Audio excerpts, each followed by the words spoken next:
오늘은 제가 여러분들께 한 분을 소개시켜 드리려고 합니다. 어떠한 일에 성공을 이루기 위해서는 내가 성장을 해야 하는데, 분명 나는 열심히 노력은 하고 있는데 남들보다 앞으로 나가는 것이 매우 더딘 경우가 있습니다. 그럼에도 불구하고 그것을 느끼지 못하는 사람들이 많다는 것입니다. 분명 열심히 뛰었다면 앞으로 나가야 하는 상황임에도 불구하고 열심히 뛰고는 있었는데 계속 제자리라는 거죠. 여기서 중요한 건 그걸 또 제자리인지도 못 느낀다는 거예요. 고민은 많고 성장은 안 되고 있는 게 분명한데 말이죠. 그런데 이런 분들의 특징은 대외적으로 착하다라는 평을 많이 듣는다는 것입니다. 남에게 피해를 주는 것을 너무 싫어한다는 거죠. 그러니까 주변 사람들에게 좋은 인상을 주나 봅니다. 또 하나의 특징은요, 주변에 이런 말을 많이 하시는 분들이 있을 거예요. 나는 한 번 끝이면 완전 끝이야. 나 절대 안 봐. 이런 말들을 하는 사람들 중에서 평소에 고마워 또는 미안해 라는 말을 잘 안 하시는 분들이 많다는 겁니다. 떠오르는 분이 있다면 한번 생각들 해보세요. 고마울 상황이나 미안할 상황 자체를 안 만들려고 한다는 거예요. 밥을 먹으러 갈 때도 어디 가서 뭐 먹을래? 하면 너 가고 싶은 데 있으면 거기로 가자 하고, 누군가와 함께 있을 때 어떠한 것도 결정을 잘 안 한다는 거죠. 분명히 내면에는 큰 성장을 할 수 있는 아주 큰 폭탄을 쥐고 있으면서도 성장을 하지 못하는, 자기 능력치를 끌어올리지 못한다는 것입니다. 누가 이 사람을 지금껏 이렇게 막고 있는 걸까요? 바로 자존심이라는 녀석입니다. 살면서 때때로 자존감과 자존심을 헷갈려 하시는 분들이 많다는 거예요. 그럼 자존감은 뭘까요? 실패를 했을 때 난 괜찮아. 자존감이죠. 내 자신을 존중하는, 즉 내 자신 자체를 인정할 줄 아는. 그럼 반대로 자존심은 뭘까요? 실패를 했을 때 난 괜찮아. 똑같죠. 그러니 본인도 주변 사람도 헷갈려 한다는 것입니다. 그럼 여기서 한 단어를 더 가져와 볼게요. 자신감. 자신감은 뭐죠? 할 수 있다겠죠. 무언가에 내가 실패를 했을 때 난 괜찮아.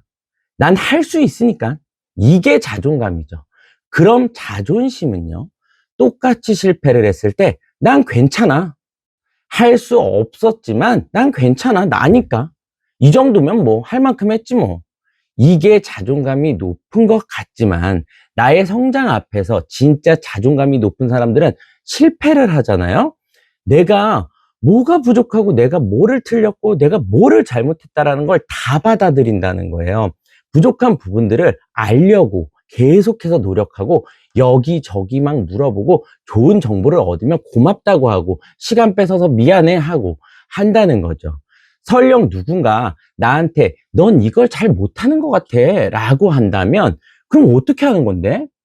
옆에서 지적을 해도 달려들어서 막 물어보고 배워보려고 노력을 하고, 이건 왜일까요? 그것만 채우면 나는 할 수 있다는 걸 이미 나는 알고 있으니까요. 보통 자존감이 높은 사람들은 내 자신에 대해 인정을 해버리니 자신감이 있는 거죠. 그럼 반대로 자존감이 높은 것 같았었지만 자존심이 센 사람들은 똑같은 실패를 했을 때 어떨까요? 내가 부족하다고 생각을 안 한다는 거예요. 자존감이 낮으니까. 속으로는 자신감도 없고, 이 자존심이라도 높지 않으면 못 산다는 거예요, 인간은. 나의 능력 이상으로 나를 내가 스스로 평가를 하고 있게 되는 거죠.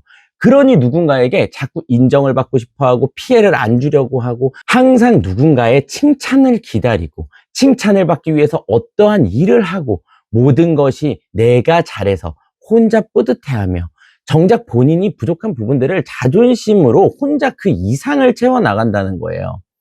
주체는 나인데 그걸 누군가와 계속 비교를 하게 된다는 거죠. 그런 마음을 살짝 건드렸다? 나 저 인간이랑 끝이야. 그것도 되게 혼자서 생각하고 말이죠.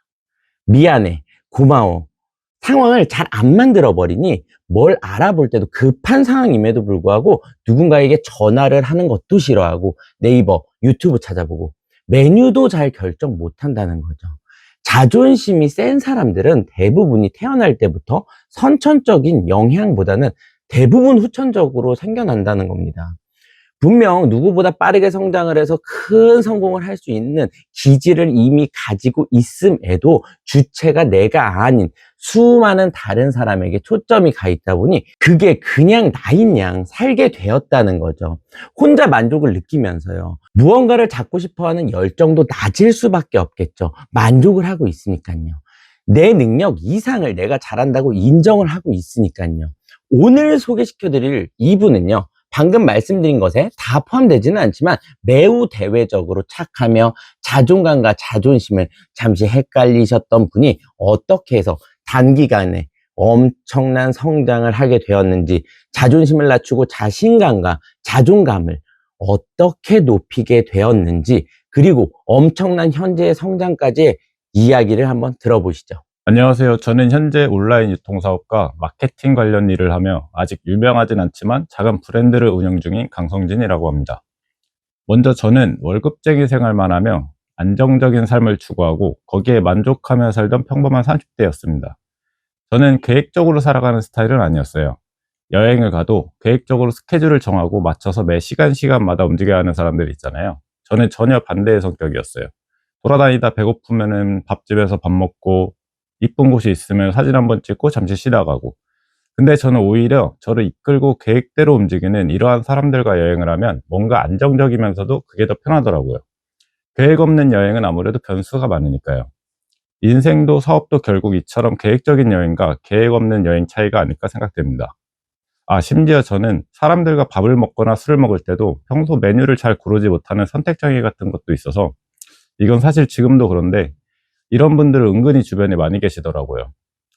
저는 뭐든 열심히 성실하게만 하면 성공할 수 있다라고 생각하면서 성실하게 살아왔다고 자부하는 스타일이었어요. 주변에서도 자주 듣는 얘기였고, 왜 우린 어릴 때부터 그렇게 교육받으며 자라왔잖아요.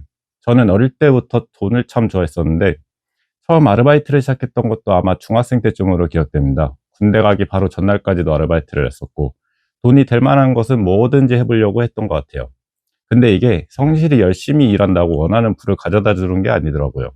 지금의 방식으로 열심히만 살아서는 내가 원하는 삶을 살기 힘들겠구나 하는 생각이 들면서 방법을 찾기 위해 정말 많은 고민을 했던 것 같아요. 온라인 사업에 뛰어들게 되었던 시기가 아마 이때쯤이었던 것 같습니다. 하지만 역시나 제가 원하던 만족할 만한 매출을 만들기는 쉽지 않았어요. 당시 제 목표는 월 순수익 1,000만 원만 벌자 했지만 막연하게 1,000만 원이라는 목표를 가지고 한 달, 두 달 열심히만 했던 것 같아요.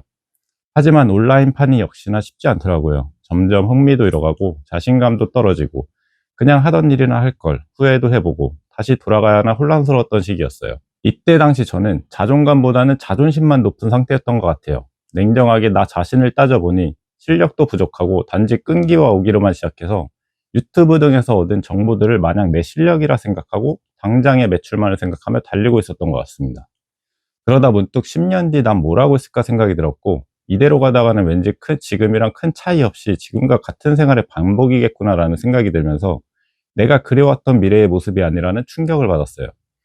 그리고 이때 당시 처음부터 방향성을 잡고 목표 설정을 잡아보기 시작했습니다.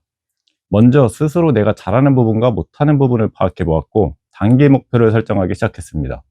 기간을 설정해두고 이 기간 동안 현실적인 목표를 이루기 위해 계획을 잡고 실행했더니 1,000만 원이라는 막연한 목표를 잡았을 때보다 확실한 성과가 나타나기 시작했고 더욱 디테일한 계획과 방향성까지 잡히게 되더라고요. 혹시 저와 비슷한 분들이 계시다면 먼저 바로 앞에 단기 목표를 설정해 보시고 정하셨다면 언제까지 이루고 말 것이다 라는 기간을 설정해 보시기 바랍니다. 그리고 먼저 작은 성과 하나하나를 이루면서 자신감을 되찾으시길 바랍니다. 이 작은 훈련 하나하나가 쌓이면 어느 순간 변하게 된 자신의 모습을 보게 될 거라 믿습니다. 저는 아직도 메뉴 고르기 훈련을 하고 있습니다.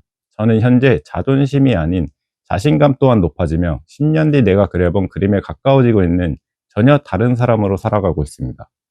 제 이야기가 조금이나마 도움이 되셨으면 좋겠네요.